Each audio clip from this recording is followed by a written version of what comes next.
మొత్తానికి నేను అనుకున్నది అయితే సాధించేశాను.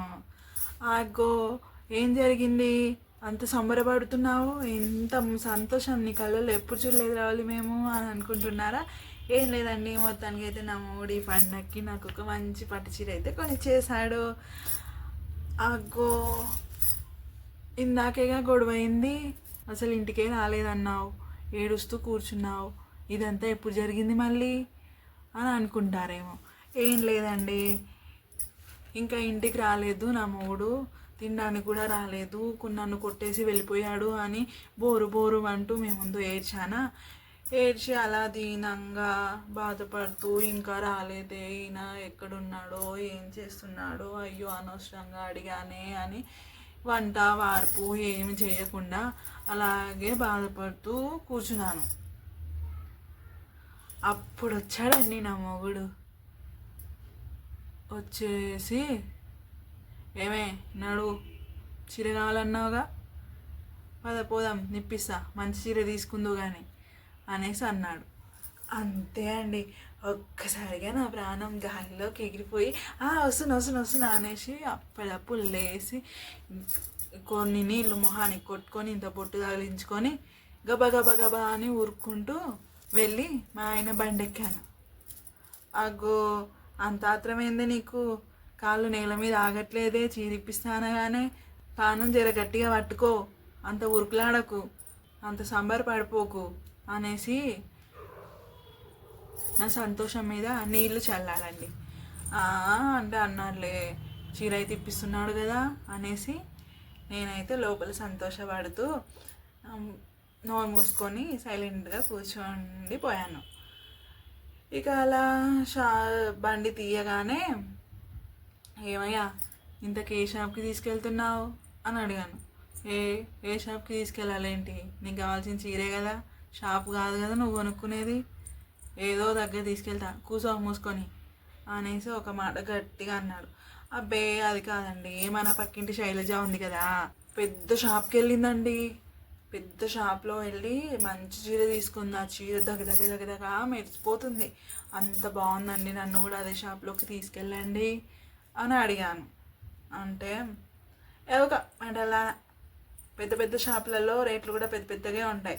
అదే చీర నేను చిన్న షాప్లో ఇప్పిస్తా పదా, మంచిగా తక్కువలో మనలాంటి వాళ్ళకు అందుబాటులో ఉండే రేట్లోనే అక్కడ ఉంటాయి మంచివి.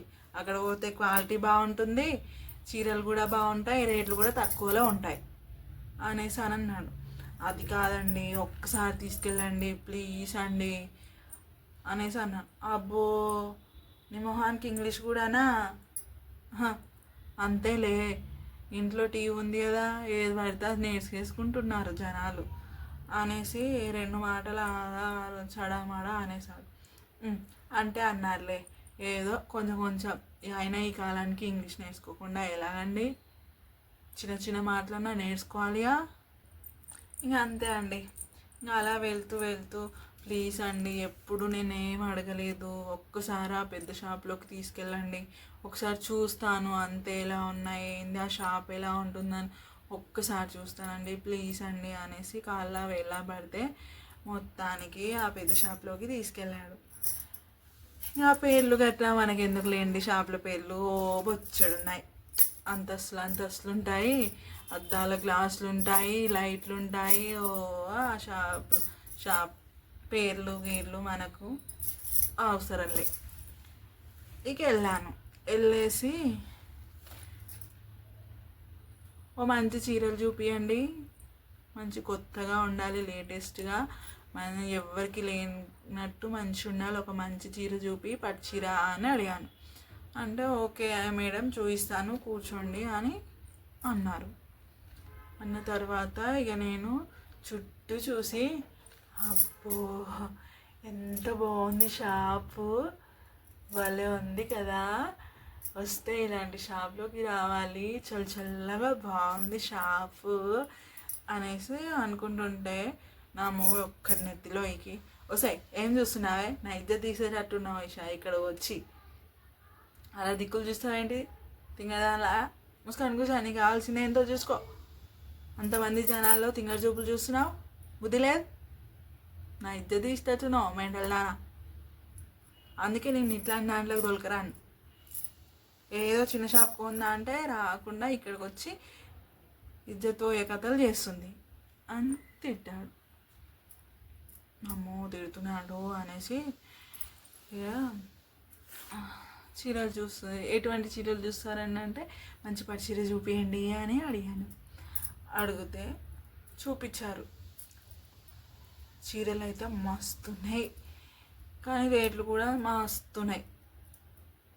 ఇంకా అరే చీరలు అయితే నాకు నచ్చాయి, ఏమండి నాకు ఈ చీర నచ్చింది, ఈ చీర నచ్చింది, ఈ చీర నచ్చింది అని 3 చీరలు పక్కకి పెడితే ఈ 3 చీరల్లో ఒక చీర సెలెక్ట్ చేయండి నాకు అనేసి నా మొగుడిని అడిగితే చీరలు బాగున్నాయి, రేట్లు ఎంత ఉన్నాయి అనేసి ఒక్కసారి రేట్ల దిక్కు చూస్తే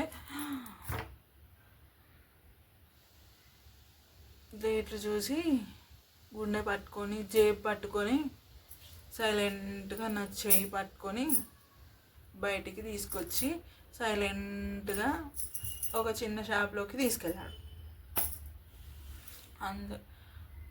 ఇంకా నా మొహం ఆడిపోయిందిగా.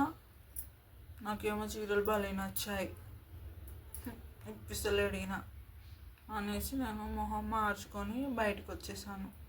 ఆయన తీసుకెళ్ళిన షాప్కి వెళ్ళేసి కూర్చున్నాను.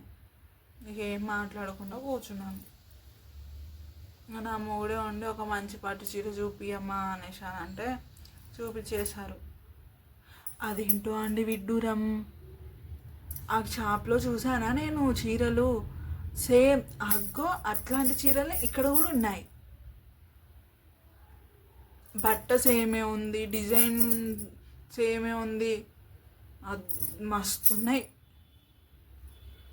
ఏమండి నేను చూసిన చీరలు ఇక్కడ కూడా ఉన్నాయండి, చాలా బాగున్నాయి అనేసానంటే మరి చూసా అట్లుంటుంది మనతోని అనేసి ఎంతయ్యా అవి రేట్లు అనేసి నా మూడు అంటే షాప్ అతను నుండి చెప్పాలండి ఎంతో అంత రేటు, కాకపోతే రేట్లు మాత్రం చాలా తక్కువే ఉన్నాయి.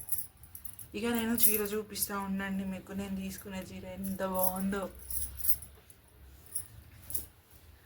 అసలు చీర అయితే మస్తుంది, నా జీవితంలో కట్టలేదండి ఇటువంటి చీర, చాలా చాలా బాగుంది. ఇక చూడండి మంచి పట్టు చీర, అంచు చూడండి ఎంత బాగుందో. అమ్మో వంకాయ రంగు కలర్లో వచ్చేసి అంచు చూడండి ఎంత బాగుంది. మంచి పట్టు చీర ఇప్పించేసాడండి నా మూడైతే. తిట్టుకున్నాను కానీ మంచి చీర ఇప్పించేసాడండి. చాలా బాగుంది, మస్తు నచ్చింది నాకైతే. ఈ చీర తీసుకున్న తర్వాత ఎంతో అంత ఆ షాప్లో చూసిన దానికన్నా తక్కువ రేటే లేండి. ఇదే చీర ఆ షాప్లో అయితే ఓ మస్తు రేటు ఉంది. అలాగో ఇలాగో ఎలాగో మొత్తానికి అయితే ఈ పండగకి దసరా పండగకి కొత్త పట్టు చీర ఇప్పించేసాడండి నా మూడు బంగారు కొండ. ఇక అలాగే పనిలో పని ఏమండి మంచి పట్టు చీర ఇప్పించేశారు కదా, ఇప్పుడు అందరూ మగ్గం వరకు జాకెట్లు కుట్టించుకుంటున్నారండి. నాకు కూడా ఒక మగ్గం వరకు వేయించి జాకెట్ కుట్టించుకున్నానండి నేను కూడా అనేసి అడితే ఏం మాట్లాడుతున్నావే ఇసుంటురా అంటే ఇల్లంతా నాదే అంటారు నీలాంటి వాళ్ళు. భలే ఉన్నావు, దాంట్లో వచ్చింది కుట్టించుకోవచ్చా, పైసలు ఉన్న చెట్లకు కాస్తున్నాయా, ఏదో పోనీ అడిగింది కదా అనేసి చీరిప్పిస్తే మగ్గం వరకు అంటూ ఆ వరకు అంటూ అయినా నీకెందుకు ఇప్పుడు అవన్నీ సోకులు బలపడబడుతుంది. ఇలా నాడు ఇక చాలు కానీ ఇంటికి పోయి ఆ వెంకటమ్మ తను కుట్టించుకుందా జాకెట్ నాడు అనేసి తిట్టాడు.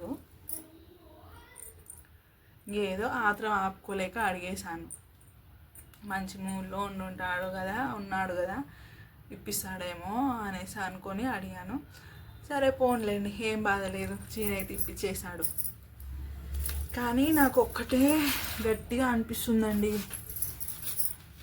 నేను ఆ పెద్ద షాప్లోకి వెళ్తే ఎక్కువ రేట్ ఉంది, చిన్న షాప్లోకి వెళ్తే తక్కువ రేట్లో ఈ చీర అదే చీర ఇక్కడ వచ్చేసింది. కానీ మీరు కూడా ఆలోచించాల్సిన విషయమేనండి ఇది. ఆ పెద్ద షాప్లోకి వెళ్ళి ఆడంబరాలకి వెళ్తాం మనం, కానీ అవే అందులో సగం డబ్బులు పెడితేనే మనకు అవే చీరలు బయట మస్తు దొరుకుతాయండి. దీన్ని బట్టి నాకు అర్థమైంది ఒకటే, నా మొగుడు తిట్టాడు కానీ నా కళ్ళు తెరిపించాడు. ఎప్పుడైనా బట్టలు కొనడానికి పెద్ద షాప్లోకి వెళ్ళడం కంటే చిన్న షాప్లోకి వెళ్తేనే మనకు తక్కువలో మంచి బట్టలు మనకు వస్తాయి. ఇదైతే బాగా అర్థమైందండి నాకు. మీరు కూడా ఆలోచించండి ఒకసారి. పెద్ద షాప్లోకి వెళ్తే ఎంతమంది పనులు ఉంటారు, లైటింగ్ ఎంత ఉంటుంది, కరెంటు బిల్ ఎంత ఉంటుంది, దానికి సర్వీసెస్ అవి ఇవి అమ్మ బోలెడు ఉంటాయి. ఇవన్నీ మన చీరలపైనే దాంట్లోపైనే పెడతారు కదండి. ఇవన్నీ ఎవరు కట్టాలండి? మనమే కట్టాలి కదా.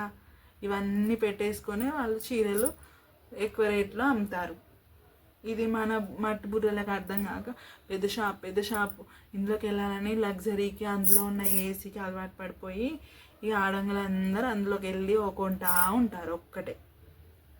ఇవే పైసలు అందులో సగం పైసలు పెట్టి బయట షాప్లో చిన్న షాప్లో కొనుక్కుంటే, చిన్నగా ఇంట్లో అమ్మే వాళ్ళ దగ్గర కానీ చిన్న షాపులు ఉంటాయి కదా, అక్కడ వెళ్ళి కొనుక్కుంటే డబ్బులు ఆదా అవుతాయి. ఆ చిన్నోళ్ళకి చిన్న షాపుల వాళ్ళకి బతుకు తెరువు అందుతుంది. సో ఇదండి, నాకైతే ఇది అర్థమైంది. మీరు కూడా ఒకసారి ఆలోచించి అర్థం చేసుకోండి. సరే అండి, మరి ఇక నాకైతే చీర వచ్చేసింది. ఇక నేను వెంకటమ్మ దగ్గరకు పోయి జాకెట్ ఇచ్చేసి వచ్చేస్తాను. ఇక మళ్ళీ బోలెడు పనులు ఉన్నాయి, అప్పాలు చేయాలి, అవి చేయాలి. అందరు వచ్చారు కదండి ఇంట్లో, బోలెడు పనులు ఉన్నాయి. సరే అండి, ఉంటా మరి, బాయ్.